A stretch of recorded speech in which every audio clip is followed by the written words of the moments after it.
think that's what's most important on making big behavior changes, is starting with very, very small things. Get up, drink water, eat food, out the door at 8:30, and I'm going to the CrossFit gym. It just became like I don't care if I feel like it or I don't feel like it. If I get to the gym, and then I'll let it go from there. Once I get there and I start moving, I start to feel better. But there are some days where I feel every bit of 47 years old, and I would rather take a nap than go train at the level that I'm going to train. So I think that's behavior change, starting with something small, a major commitment to one small thing, and then let that small thing snowball into bigger and bigger behavior changes. This is the Tom Rowland Podcast. Fascinating stories to amaze, encourage, and inspire you in fishing, fitness, and the outdoors. And we're brought to you by Black Rifle Coffee. I'm Jason Grubb, 3-time CrossFit Games Masters champion, and this is the Tom Rowland Show.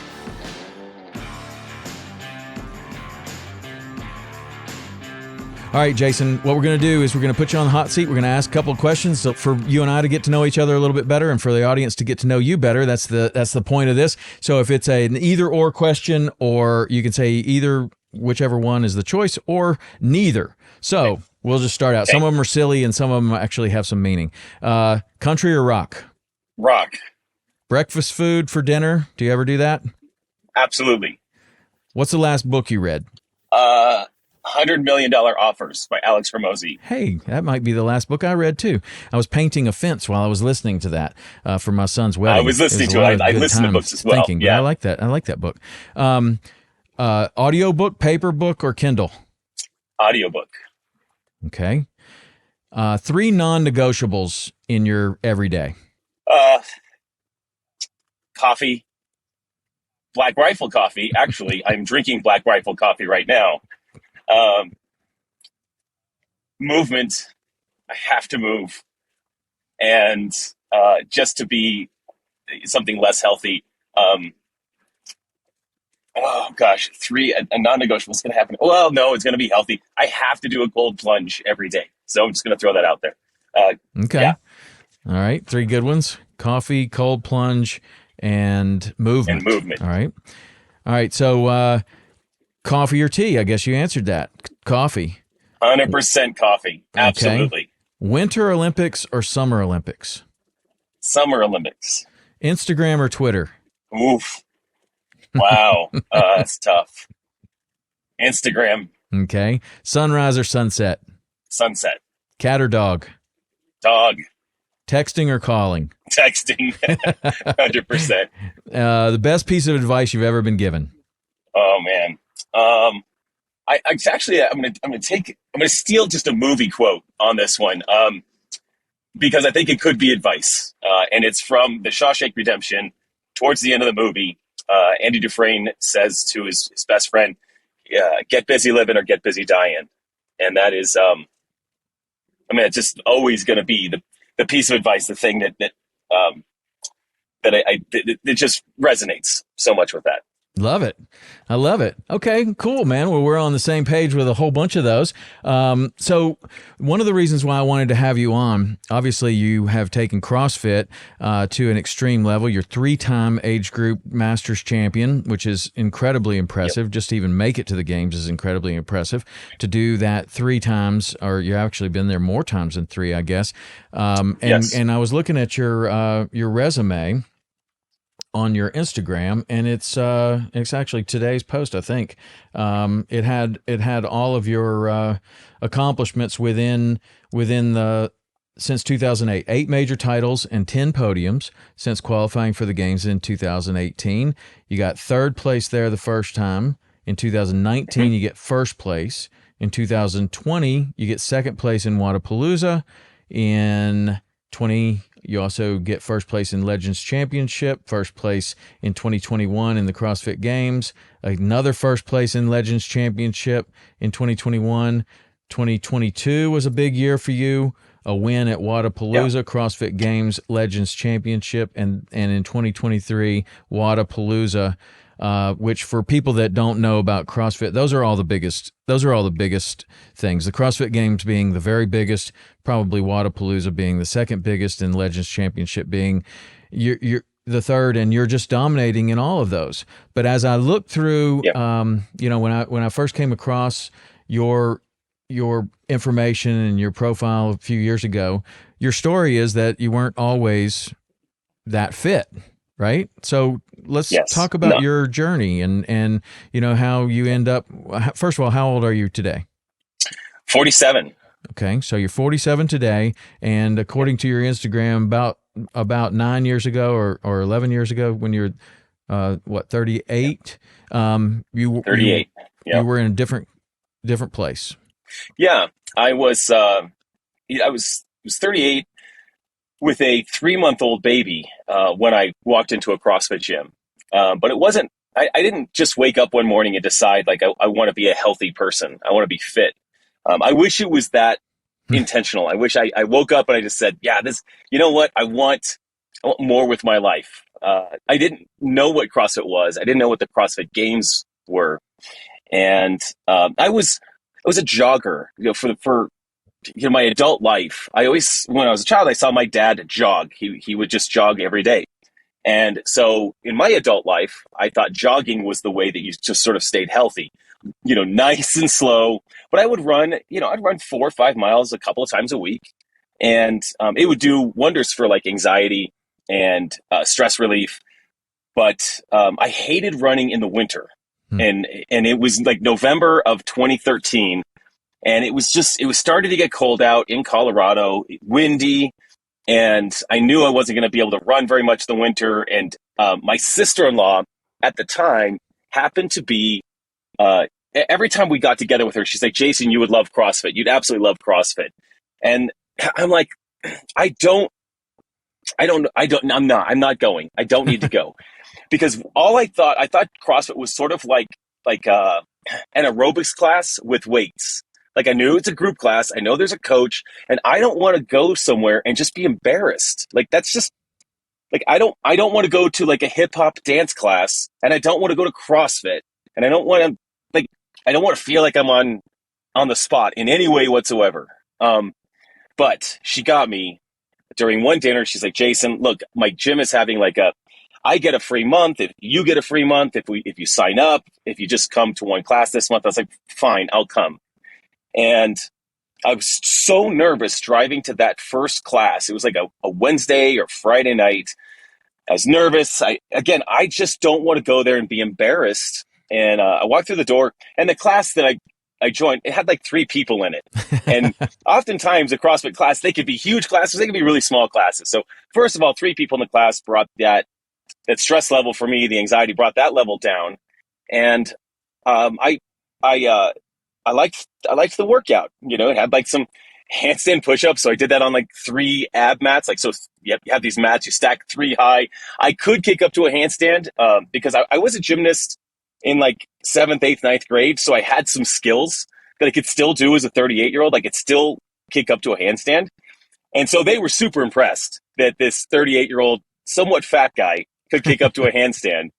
And I think that stroked my ego just enough that I was like, it got me interested. And I didn't end up joining that gym. It was just a little bit too far away. So I was very curious. So I joined a CrossFit gym the next week, closer to home. I went to the first class, and it was, maybe the workout was like power cleans and burpees, something very simple in the CrossFit world. And I finished this workout, and I was absolutely destroyed. Hands on my knees, keeled over, looking around in utter confusion as like there were people there that were older than me, fatter than me, and were so much more fit than me. And so whenever I feel like I've got a deficiency or I'm just extraordinarily confused about something, I go all in to figure out how the F I could get better at this. I don't want to be not good at something. And I mean, I got beat in that first class. I always share this story, but there was this woman next to me, a fairly large woman, in this first class workout. And again, I'm just dying in this workout. It was a timed workout, so the faster you got through it was kind of the purpose. And so she beat me through the workout. She beat me in the workout. And I'm just confused. I look over, and it turns out like she's not a fat woman. She's just a pregnant woman. And so not only that, I found out later she's pregnant with twins. So in the first workout, I got destroyed from a competition standpoint by a woman pregnant with twins. And that's it. I'm going to figure out CrossFit from here on out. That was kind of the internal goal. So I went 6 days a week from that point on. I mean, I was all in on this thing. I've got to figure this out. And again, I had no aspirations long term. I wasn't even overly concerned about changing my overall body composition in that moment. It was more like, this was fun. I really enjoyed it, and I really suck at it. So I have to resolve I have to resolve that immediately. And so I went all in. And that's how I do things. If I choose to do something, there's no half-ass. I'm just all in on it. And I happen to find CrossFit, which turned out to be something that just my height, my body style, I just ended up being really good at this. Through lots of hard work, I turned out to be really good at this particular sport. Huh. And so what about the mindset of going all in? What's your athletic background? Yeah. So as a child, I dabbled in I like every kid in America. I did some soccer. I played a little bit of t-ball and baseball. I hated both of those sports. I did track, which I liked in like 5th and 6th grade. So it was a 10-year-old track. But I didn't have any grit. Like, they signed me up for the 800-meter run one time, and I just walked half of it. I did not want to do it. And then in 7th grade, I was probably 10, 11 or 12. I guess I was 13. A friend was a gymnast, so I became a gymnast, and actually had some aspirations 7th, 8th, 9th grade in maybe becoming an Olympian. Like, I really enjoy gymnastics and want to get really competitive with it, but quickly realized as I got older in 9th grade, that's not very old, but that I was way behind the curve and I was never going to be an Olympian. I needed to be doing this for 10 years at that point. And had some injuries, so I stopped gymnastics, but I didn't do any high school sports. Gymnastics was a club sport. It wasn't a high school sport. I worked. I grew up in a pretty poor family. So if I wanted a car, I had to work. So I worked so that I could get a car, so that I could pay for insurance, so that I could have freedom.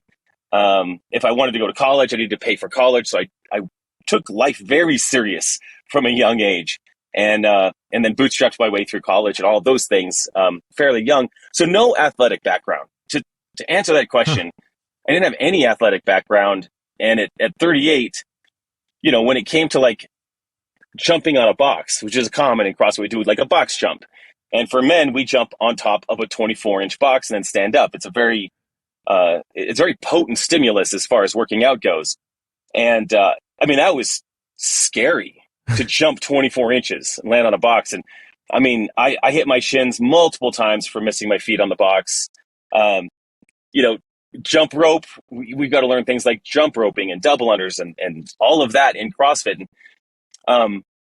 Just having the idea of having no athletic background meant that if I wanted to figure something out in CrossFit, I would stay after class and I would just work on that thing, like double unders, which is jump roping, where the rope passes twice under your feet instead of just once under your feet. It's a very common movement in CrossFit. After probably like a month or two into CrossFit, I still couldn't figure it out. So I stayed after class for 15 minutes to a half hour every day for probably 6 weeks until I had, a consistent set of 50 double unders anytime I tried. Because just didn't want to have that deficiency. So no athletic background, but all in for me is, if I find a weakness, I just wanted to get after it big time, and with no regard for like safety, at least as a 38-year-old. You don't want to practice double unders every day. Like, you're going to get plantar fasciitis, you're going to like hurt an Achilles. I didn't have the guidance in that moment to like tap the brakes. Like, this is a long journey, but I was going for it. It's interesting that you went all in like that. Was it just the movements that you were having trouble with and the fact that you got beat by a pregnant lady, or was it the camaraderie or the particular gym that you were into, or like, for me, I was a runner before I found CrossFit, and I just needed some variety, and I thrived in the variety that I found with CrossFit. And it was like, okay, now no longer do I have to just this repetitive thing, which I love the repetitive thing for a good thinking, like what you're doing. You're driving today. It's a great thing to do. You're driving, you get some great thinking time when you're running, the same kind of thing. But what do you think it was that really hooked you about CrossFit? Yeah. It was initially, I think it was the leaderboard. This was something that I hadn't experienced in any kind of workout situation. I had gone to the rec center and lifted weights from time to time, and none of that ever stuck. And I would do 3 days, and then I would be off for months and not go back. But this CrossFit gym, and most CrossFit gyms, have a leaderboard every day for the given workout. And it's not that every day is a competition, but it's a bit of a motivator. If there's someone in my 9 a.m. class that, I think I can beat that guy in this particular workout, it creates a little bit of motivation for me to push a little bit harder in my training that day. But it was that leaderboard in that gym. There was I was just on the bottom, and I am a competitive person. I've always been very competitive, whether it's been in, I was very competitive when I was a gymnast with my other teammates at the time, and in business and life, I've been just uber competitive. I played poker for 2 years as a professional poker player in my early 30s. I did, yes. We could segue to that at some point, but yeah. So always been very competitive. So this leaderboard gave me this motivation of like, okay, I'm on the bottom of the leaderboard, and over a couple of months, I started to work my way up the leaderboard in the daily workouts, and the owner of this gym was the fittest human being I'd ever seen. I mean, he was a 52-year-old, just tremendous athlete. And he worked out with our 9 a.m. class. The owner of the gym worked out with the 9 a.m. class, and that was my class every day. And so I had a little community there that I really enjoyed. And I started beating all the other guys in that class, except for Keith, the owner. And I was just striving to catch Keith. If I could just catch him. And by like the 9-month, maybe 10, 11-month mark, I opened my gym at the 12-month mark, my own gym. But at like the 11-month mark, I was beating Keith consistently in workouts. And that was so satisfying. And so I would say that among all the things that caught me in CrossFit, it was this idea that every day I could go in and I would go to battle. And, whatever the workout was, I was at war. And you can't win every battle, and you shouldn't push to the absolute limit every day. But having a leaderboard there, having that little bit of motivation, having almost that accountability of others. If there was a day that I missed, people would be like, "Bro, I didn't see you on the leaderboard, and I thought you'd kill it on this one." Those were just really interesting motivators for me. And so when it comes down to it, like if you want to motivate me to do something, make it a competition. And so that's just hardwired into my DNA. And that was what got me there. And the byproduct of this leaderboard, the byproduct of that motivation was that, by the 4th or 5th month, I remember I was on a run. The workout had some running and maybe some pull-ups. And again, it was a 9 a.m. class. So I was on this run, and the angle of the sun was projecting my shadow in front of me on this run. And my shadow had shoulders. And I was like, oh man, look, I'm not sure if that is, I feel like it's an optical illusion. But there was some roundness to the shoulders of the shadow in front of me. And this might have been more like the 6-month mark, but the byproduct of working really hard and loving that leaderboard aspect and getting stronger and better was that my body started to change as well. I didn't focus on nutrition. Again, I wasn't smart enough at the time. I was just going to class at 9 a.m. every day to crush myself and compete with some other guys. And I started to get stronger. My body started to change. I really started to lean out because I was generally under eating at the time. I was really paying attention to what I was eating. But I started to I started to transform. And if someone was to go to my Instagram page, maybe 2 or 3 weeks ago, I did put a progression out there I have pictures of me at 38, 39, 40, 41, 42, 43, and you see this very consistent progression from a fluffy guy to a guy that looks like he probably competes at higher levels in CrossFit. Yeah. Yeah, that's interesting about the byproduct of that. It's like you don't even realize what's happening to your body. I've seen that happen to a bunch of people when they start this or something else that they like. I mean, it doesn't have to be CrossFit. I mean, it could be just something, you really like rock climbing. I've seen it happen with people like that. And they go to the rock climbing gym and they're like, man, I just love this. And I go here every single day. And you see them 6 months later and it's like, you're a different person, man. Yeah. You look completely different. But as far as your Instagram goes, if you're interested in checking out his Instagram, it's Jason Grubb, GRUBB_fitness. He does have a good Instagram there. That's really cool. So you were talking about your mindset in business too. What do you do for a living, or what did you do for a living before you opened your gym? Yeah, it's funny. So I graduated college. I got married fairly young. Still put myself through college, and then got a master's degree in counseling psychology. So I was a therapist for 4 or 5 years. And I didn't love being a therapist, but I loved building that business. I really enjoyed creating this income stream and a referral network that kept me very, very busy as a therapist. I just hated doing therapy. So if you don't like doing therapy as a therapist, you should not be a therapist. So I stopped doing that. And this was when I was like 30. I transitioned. I played poker for 2 years. And I would say that I was a successful poker player for a bit, and then the market crashed in 2008, 2009, and all of the potential upside of poker went away, and I went broke. I mean, I had like $800 in cash as a human being, as a 33-year-old, actually. Wow. At that time. So it was a pretty scary time. My rent at the time was, I think, $1,200. So I had to sell some things on Craigslist to make sure that I could pay rent that month. And I transitioned to be a photographer. So I just got this harebrained idea, I have a good camera and I like taking pictures, so I'll be a photographer. And it's probably the worst way to start a business, but I quickly realized that in photography, the way you make money in photography is you shoot weddings.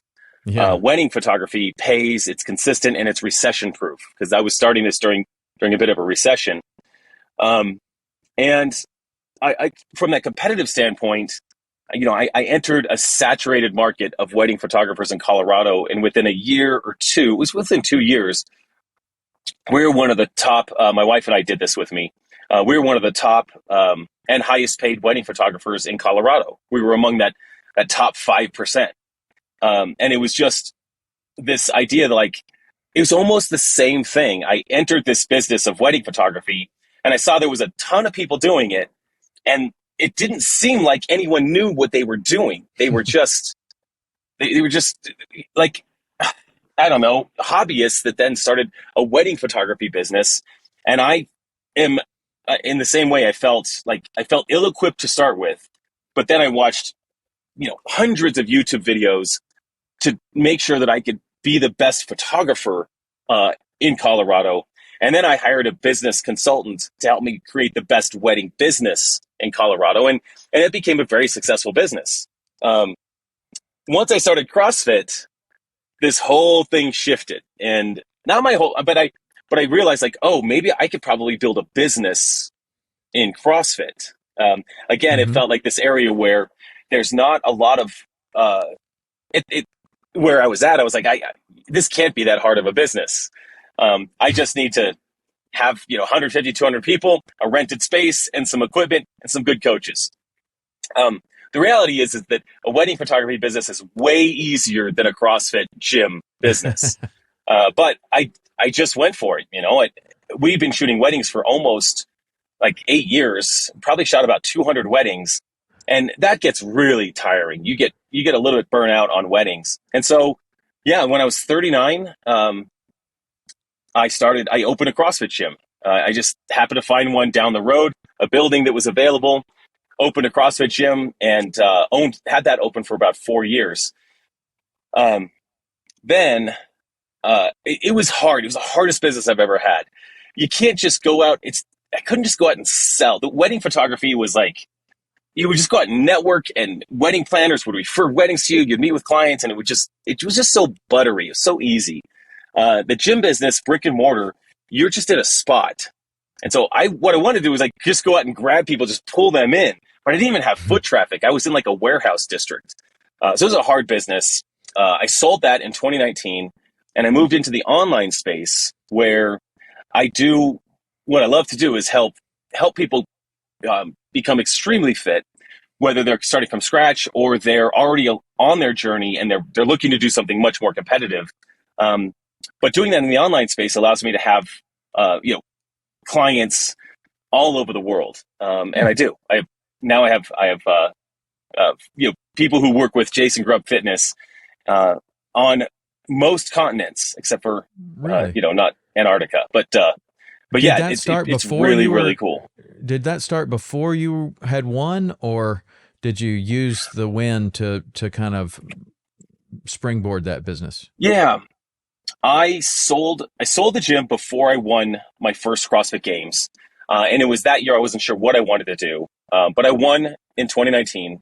I sold the gym in April, and I won the games in August, and it wasn't until the next year in 2020 when COVID hit that I had this idea. I was like, I'm launching this with the idea that people are now stuck at home. Yeah. With COVID, and they likely need some sort of a training program to do at home. And I know a lot of gyms were providing that, but that's kind of where I saw an opportunity where I was dabbling in the online fitness space. I really went all in when COVID happened, and it was hard. I mean, people were scared. They wanted fitness. Yeah, they wanted to be able to do something at home, but they also weren't sure if they were going to continue to get paychecks. Right. So there was this weird, they don't know if they can afford it, but they want to. And at the time, I had this wedding photography mindset that the more you charge, the more buy-in people will have. So I was trying to be a high-ticket fitness guru at home. And I've changed my philosophy around all of that I don't need to charge that much, especially when I can scale things. But it got my feet wet in that online space in 2020. And then it was around that time that I started recording YouTube videos as well. Really rough ones. Like if you want to go in and watch some fun stuff, really dig into my old YouTube videos from 2020. But the way you start a YouTube channel is you just grab a camera and you start. You just have to start recording. You have to start publishing. Same thing with a podcast. You just have to start something. And so it was around 2020 as well that I started just talking to a camera about my experience, my fitness, my story, my nutrition.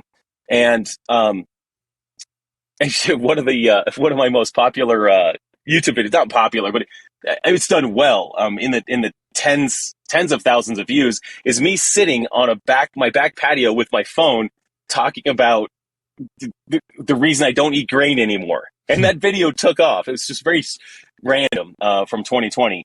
But with both of those businesses, the online coaching business and the YouTube channel,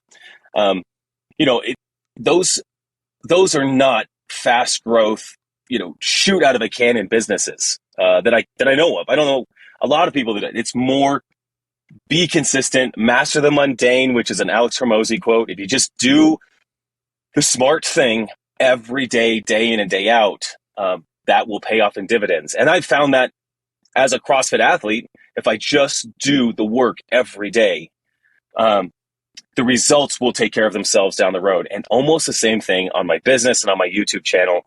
Just do what I know that I should do every day, and the results will take care of themselves down the road. It may not be fast, not nearly as fast as I want to go. I want to go from 0 to 1,000 immediately, but just chip away every day. That's interesting, because the question I was going to ask you is, out of all these different stories that you just told, it seems like you've been able to go from 0 to very good, if not one of the very best, or Yeah. in this case of the CrossFit, the very best in the world. Yeah. So what I was going to ask, and maybe you just answered it in the three things that Alex Hormozi says: be consistent, master the mundane, and then the results will take care of themselves. But my question was going to be, how do you get good at anything quickly? Okay. You have to live an incredibly imbalanced life to get good at anything quickly.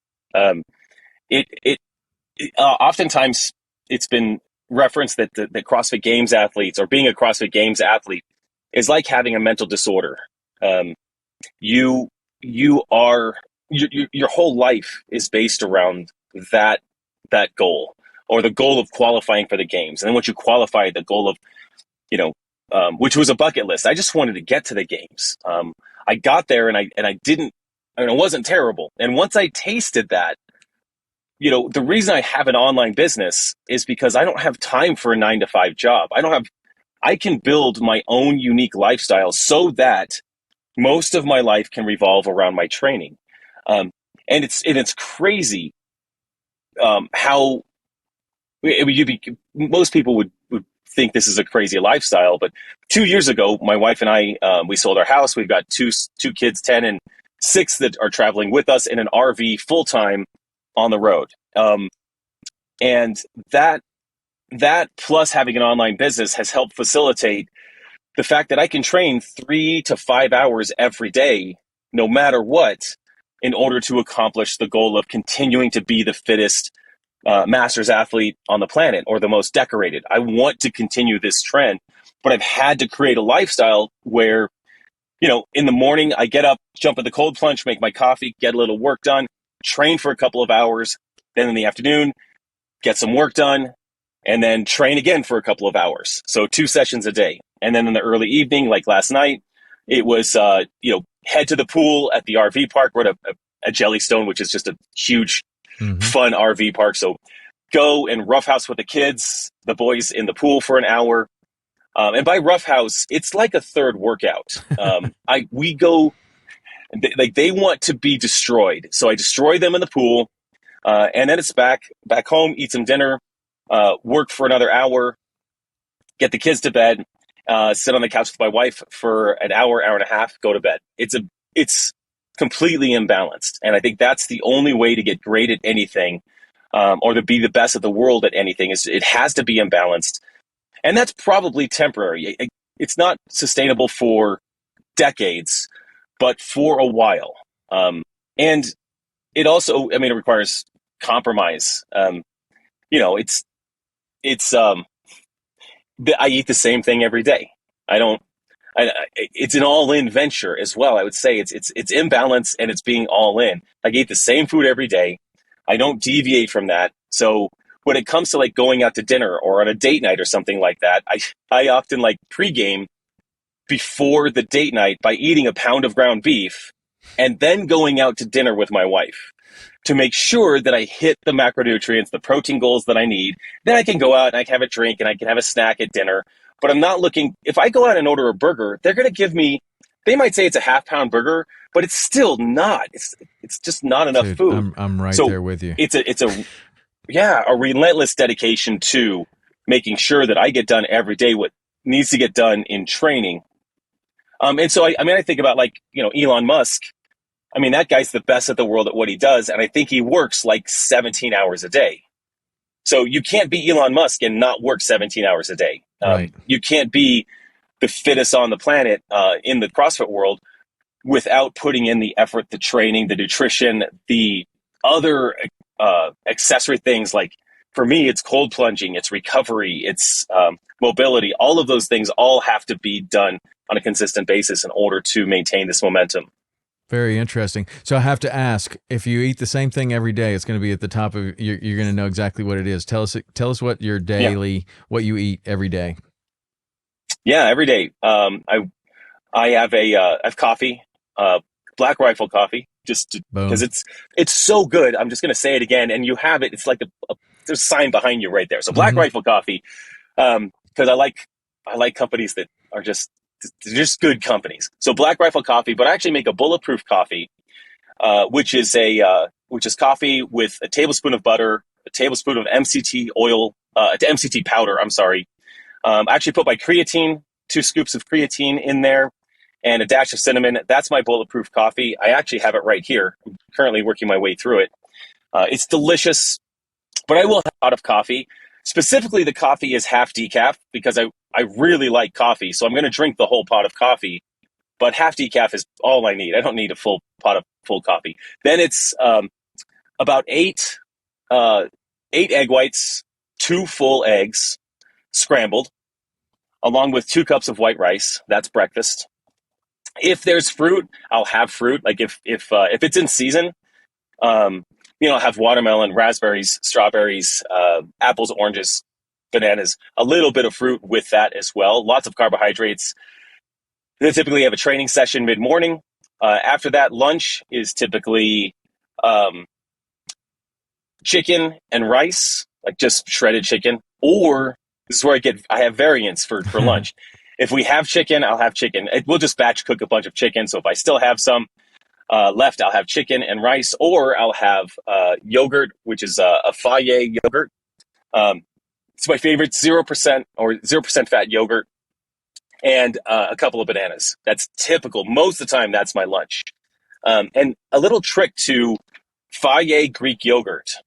So one, I don't like the thickness of Greek yogurt, but I love the protein content. I need the protein from it. So I add a little bit of water to my Greek yogurt to make it more runny, kind of like a good old-fashioned Yoplait yogurt. Mm-hmm. And I add Orange Crush makes these little water additive packets. They're like sugar-free. There's probably some chemical garbage in those because they are sugar-free, but I don't care. But I'll add an Orange Crush packet to my yogurt to make that yogurt taste like an Orange Crush. And it's amazing because I'll eat a good, if it's 32 ounces of yogurt, I'll eat 16 ounces. I'll eat a half a tub of yogurt with that lunch. Then we move on to dinner, which is typically after my final training session, which is a pound of ground beef, 6 days a week. 1 day a week, it might be fish or chicken. Like last night I had fish, but I'll just make 4 hamburger patties, grill them up, eat those, 2 cups of rice, little bit of cheese to help the rice stick together. And 4 to 5 nights a week, I will have a little dessert. I love ice cream. So in order to get enough calories every day, I normally have to have either another meal a little bit after dinner, or I'll have a small bowl of ice cream. A small bowl of ice cream will top off the calorie count for the day. And what is the calorie count for the day? Calorie count is 3,400 calories a day is what I look to get in. Wow. I'm 5'8" and a half. I weigh 203 pounds on average, and 3,400 calories a day is what I need to maintain my performance, to keep keep my weight where it needs to be. So I want to be as heavy as possible to lift and move heavy weights. At the same time, I want to be as light as possible in order to be great at the traditional CrossFit or gymnastics movements we do in CrossFit. So it's a balance. I don't want to be too heavy. I don't want to be too light. So around 200 pounds has been my sweet spot. Yeah. That's interesting because it seems like CrossFit, as more so than so many other sports, has that sweet spot for weight and performance, because you're having to do so many different things of running, gymnastics movements, and then also lifting. So obviously the heavier and bigger you are for lifting, the bigger advantage it is, but the heavier and bigger you are for gymnastics movements, kind of a disadvantage. So there's a sweet spot there. And you and I are lucky enough to be around the same size. And that makes us too small for most sports, but perfect for CrossFit. Yeah, we could do CrossFit, and if we can run fast, we could maybe play rugby. Yeah, or wrestle with weight classes. So that was my background, was wrestling. Okay, cool, man. Well, man, this is really Awesome. And I have a couple of questions that I think might be really interesting for the audience, and certainly some of these are going to be more interesting for me than the audience, as I have aspirations of making it to the games and doing even better than that. And this is my year, since I have aged up into the 55-year-old division. So I am, as you know, that comes with some advantages of lighter weights and Yes. and different things. So Yes. that could actually be something good for me. But you were a 37, 38-year-old guy that was, thought you were kind of fit. But I'm just wondering if there were some indicators for you other than boredom of running, which we discussed, where you felt like, you know what, I'm kind of getting older here. I have responsibilities as a father. I feel like maybe I'm not in as good a shape as I need to be, and I'm going to need to make a change. I don't know if that's what it was, or if it's just that your friend talked you into going to the CrossFit class and you got hooked. No, but if there were indicators, what were they? There were strong indicators. So one, I picked up chewing tobacco during my poker playing days. So at 38, I was 8 years into chewing tobacco, and honestly hiding it from my wife, my family. Although I got caught multiple times a year. So if any of your audience chews tobacco and they try to hide it, they know exactly what it's like when you get caught. There's many stories that you tell yourself, like, I'm going to quit, I'm going to switch to Bandits, which are these little pouches, all these things. So I couldn't quit. In fact, I did quit for 3 weeks, right around age 38, in order to get a blood test for insurance, for like life insurance. And I thought, wow, I've really kicked the habit. I finally, after I got the blood test for the life insurance, I lasted one extra day, and then I was right back in the deep end. So I was chewing tobacco. I lived in a cul-de-sac, a really great neighborhood at the time, and it was very, very social. But the challenge with that social neighborhood was that at 4:00 every afternoon, there was a happy hour in the cul-de-sac every afternoon. Winter, rain, snow, shine. If it's raining or cold, we're in someone's garage, but we're drinking 3 or 4 beers every single night, and not Coors Lights. We're drinking, heavy IPA. So I'm dropping 1,000 calories a night on beer, and I'm getting thicker and thicker. And at the time, I was drinking 2 to 3, sometimes 4, maybe 5 beers, and that's every single day. So there was these warning signs that I was experiencing, like, I'm drinking every day, and I actually have anxiety if I'm not drinking one day. I'm chewing tobacco. I'm not losing weight, and I have a 3-month-old. Like I have 2 older children as well. I have a 25-year-old and a 22-year-old from a previous marriage, and I'm still very involved in their lives. It's great, but with this new batch of children, we wanted to have 2 kids. I was like, I'm 3 months into this, and I'm feeling like I'm very old, and I need to be a healthy, active human being. When this kid, who's 10 now, when this kid's 18, I want to be able to do things with him as a 56-year-old man, So I had some deep triggers around all of those things, or at least those were starting to show up on my internal radar. And I think that CrossFit came at just the right time. Like when I entered that class, when I started, I was like, ooh, I like this. I could see myself doing this for a really long time. And I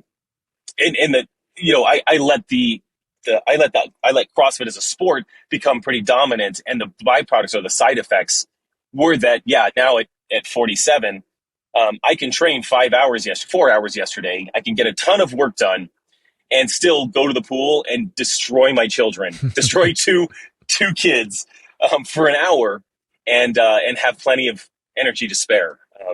And I think that's where all of those sort of came together at one time. Around 38. Okay. And that leads me into the next question. Okay. So when you determine that a change needs to be made, maybe you don't know what it is yet, or maybe it was CrossFit for you. It could be something different for somebody else.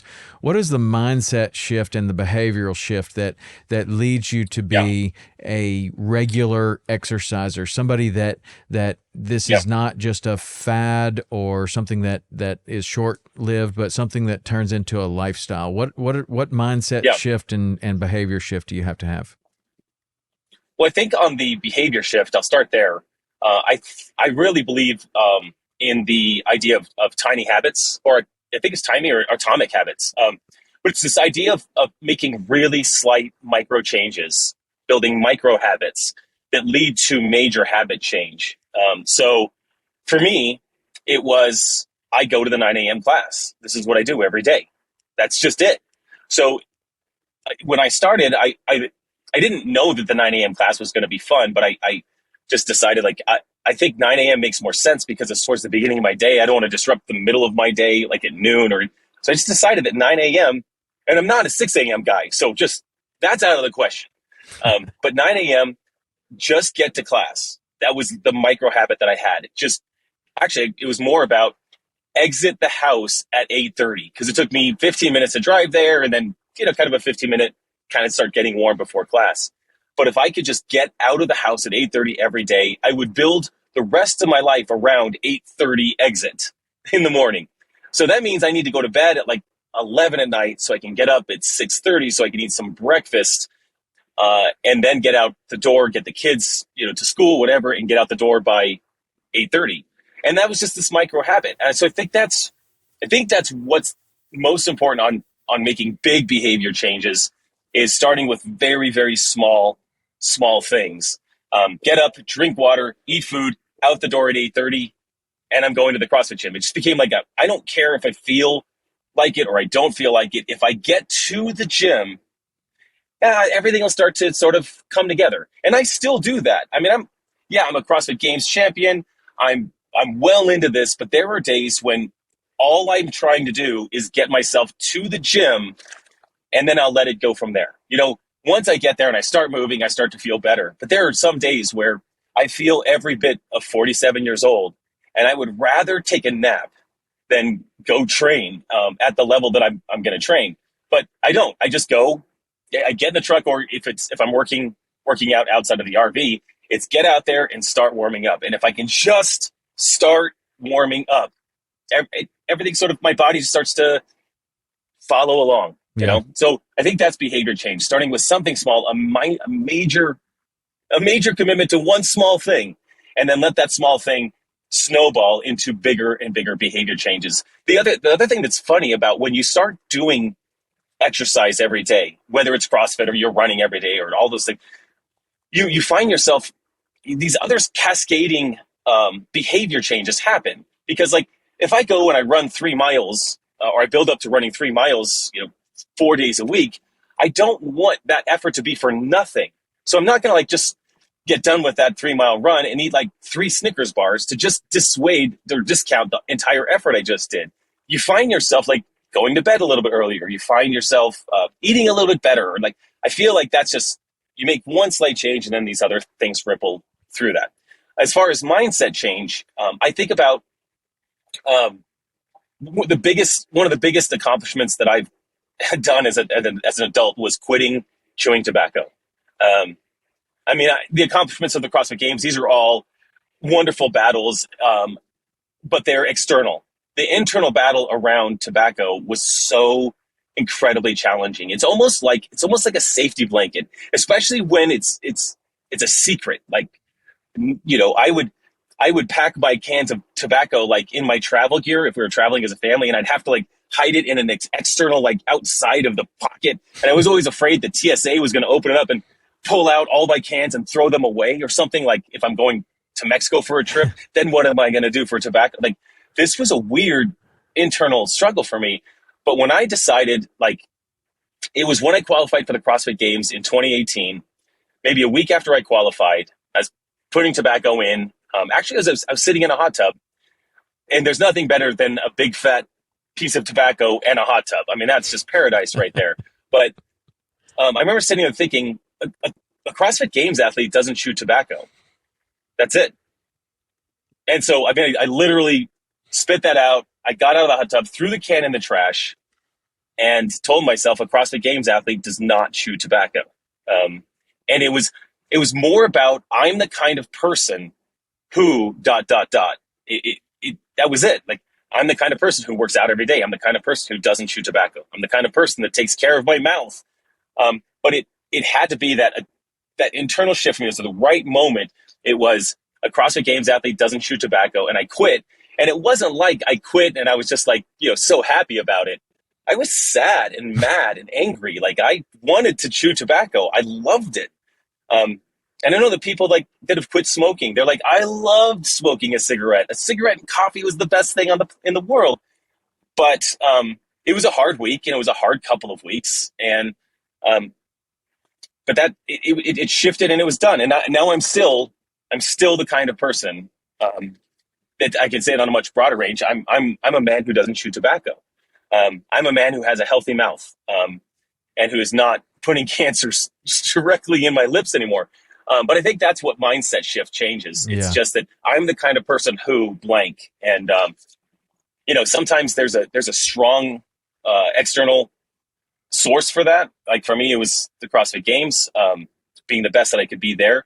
But it was, when it came down to it, just like starting CrossFit helped change my body, quitting tobacco became this, like, okay, now I just choose to do healthy things, like not chew tobacco, not just because I'm a CrossFit Games athlete, because I want to be around as a dad and as a grandfather, which I'm going to be for lots and lots of years. I don't want to put anything in the way of that. Wow, that's awesome. I know that that's very difficult. My dad chewed tobacco for most of his life, and he said that was the most difficult thing ever. Stopping that. And I know so many other people that feel the same way about that. So good job with that. Okay. So now you've taken us to the point of being a regular exerciser, and somebody says, hey, there's a 5K this weekend, or there's a marathon coming up, or there's a race, or there's a local CrossFit competition. So you're now a regular exerciser, and you're thinking about maybe competing. Maybe there's a Spartan race coming up, something's going on. What's the mindset and habit and behavior change to go from just being a regular, going to the 9 o'clock class, and then maybe thinking about taking it to the next level? Yeah. A few things. So an awareness that if you do want to become competitive in any sport as an adult, I think any sport except for maybe golf, I don't know, you're increasing your potential risk for injury. So that's a reality. If you increase your training, if you increase, and this goes across, I think, all ages, but if you put yourself in a competitive environment, you increase your risk for injury. So keep that in mind, and then work to minimize or mitigate any risk of injury. So obviously, if you're going to run a marathon or you're going to do a triathlon, like I've done a couple of half Ironman triathlons over the past couple of years for fun. But I didn't just do CrossFit and go to the CrossFit Games and then just train as usual and just go do a triathlon. I switched. I actually take a break from CrossFit for a month after the CrossFit Games because the training gets very challenging leading into the games. It's very high volume. So after that, I want to recover. I want my body to heal up a little bit. And so I switched to triathlon training for a month. Then I do a half Ironman the past 2 years. This year, I'm doing a full Ironman in September. But it means increasing volume for that particular effort. So if I'm going to be doing a 5K, I need to sort of work backwards from when is that 5K? Is it 6 weeks out? Then I need to work backwards from that to be able to survive a 5K 6 weeks from now. So working backwards, I'm going to start to increase time on my feet. It might be walking. It might be walking with a weight vest instead of just regular walking. It might be running a mile every 2 or 3 days and then increase that mileage just slightly until I get to the point where I can run 3.2 miles in 6 weeks. So a lot of, just being methodical and working your way from that end goal, working your way backwards to now. And using Google or, for goodness sake, ChatGPT. The funnest thing about AI right now is that AI is pretty good. And you could probably go to ChatGPT and type in, I'm running a 10K on September 24th. Build me a training program from now until the 10K that I can follow. I'm 47 years old. I weigh 200 pounds. And maybe I'm 20% body fat. You could give all the details, and a good trainer or ChatGPT, or even there's lots of online brochures that can get you from couch to 5K or couch to 10K. But it's definitely fun when you actually sign up for something. I think the mindset shift is when you swipe your credit card or enter your credit card for that actual event, because now you're committing. You've put money towards that thing that you're going to do, or set your sights. For you, CrossFit Games 2024. You're 55. You're youngest in the age group. You did very well this year. So now next year it's time to lay down the hammer. So that means that, even now we want to start thinking about what are the areas that you need to improve on and really shore up to be your very best when it comes time for qualifiers next February for the CrossFit Games next year. But that's really what we do. You set that goal. And I think the most powerful thing, again, is when I put $800 down to do a full Ironman in September of this year, that's that. I'm not wasting $800. Right. Yep. So as soon as the games are done, August 3rd, for me, August 4th is day one of my 8-week trek to being prepared for a full Ironman. And then as soon as that Ironman is done, my sights will be on the Legends Championship, which is another CrossFit competition in December, and then Wadapalooza, and then the games the following year. So very much I have to have a goal, I have to have a destination, and then I like to work towards that. Okay. All right. So that's a good segue to the next one. Now you've kind of done some of these things. You've done the local competitions, or you're in the open, and you're doing well in the open. You're comfortable in a competitive surrounding that has become somewhat of your lifestyle, going to these competitive events, and whether it's running or Ironman or CrossFit or lots of other things, there is a big event. For running, maybe it's qualifying for the Boston Marathon. For CrossFit, it's making it to the CrossFit Games. For Ironman, maybe it's qualifying for Hawaii. Okay, so you just want to be there. Like you mentioned earlier in your career, that you were just happy to be at the games. So you're going from an age group athlete that's competing in local things to now you're going to change things, and you're going to go compete at this very high level. And let's just talk about it for CrossFit, since that's what you've done the best at. What kind of behavior and mindset shifts go into that from just now you're trying to make the biggest thing there is? Yeah, you're going to go all in. This is going to be an endeavor. Imagine the astronauts, like the stuff they've got to go through to be launched into space. Like there is a regimented training program in order for them to be prepared for everything that they could experience. Right?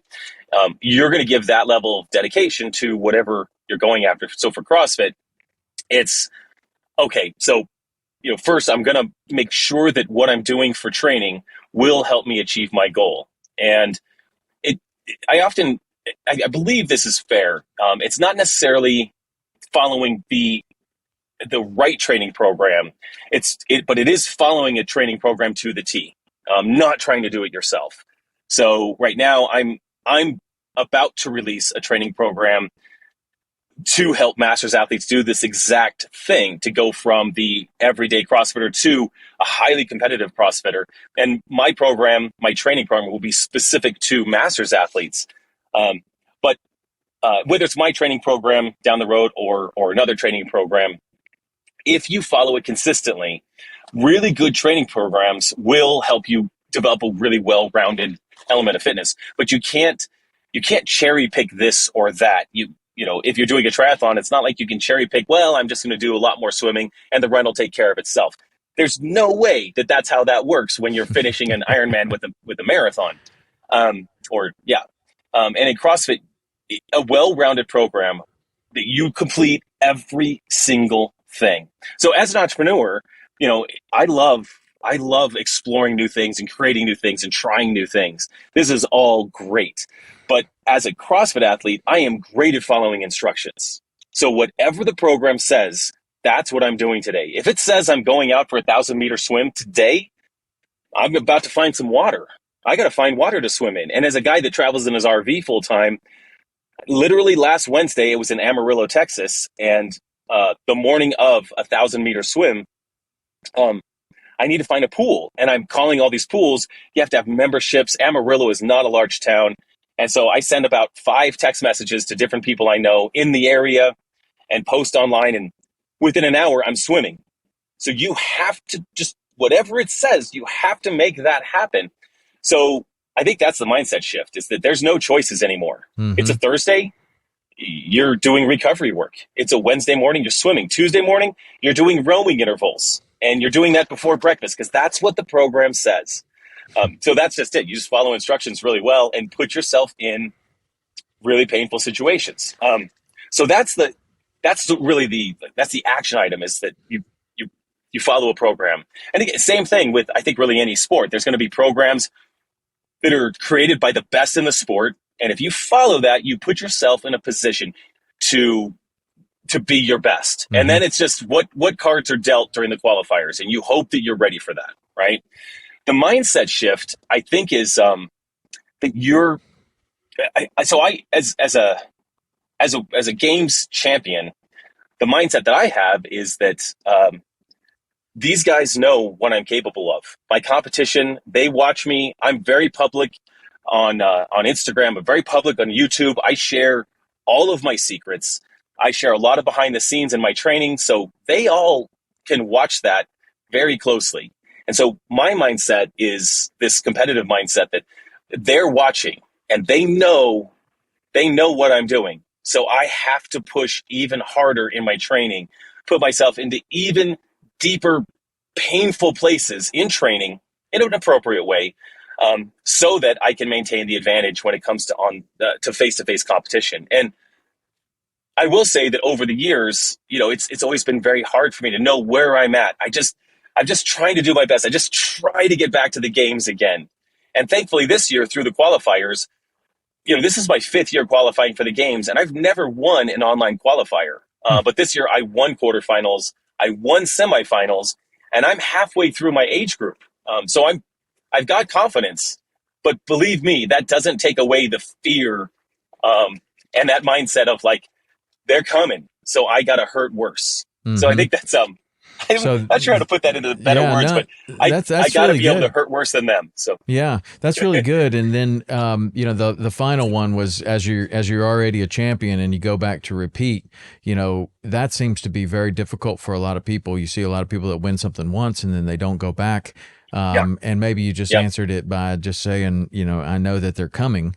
And you don't want to lose, but it seems like at 3-time champion, there has to be a real purpose, a real reason for you to go back and try to do it 4 times, because it's not like this is easy. What we've talked about here for an hour is that, it is incredibly unbalanced. It's almost like a mental disorder. So what is it that not only has you to go back, but has the passion to do it at the level that it needs to be done at to win?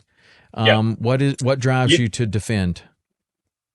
Yeah, it's a really good question. And I don't know if I've got a great answer for why go for number 4, except that I can. And I think that's this internal expectation that I have that it's almost like, well, this is going to come out right, but why not?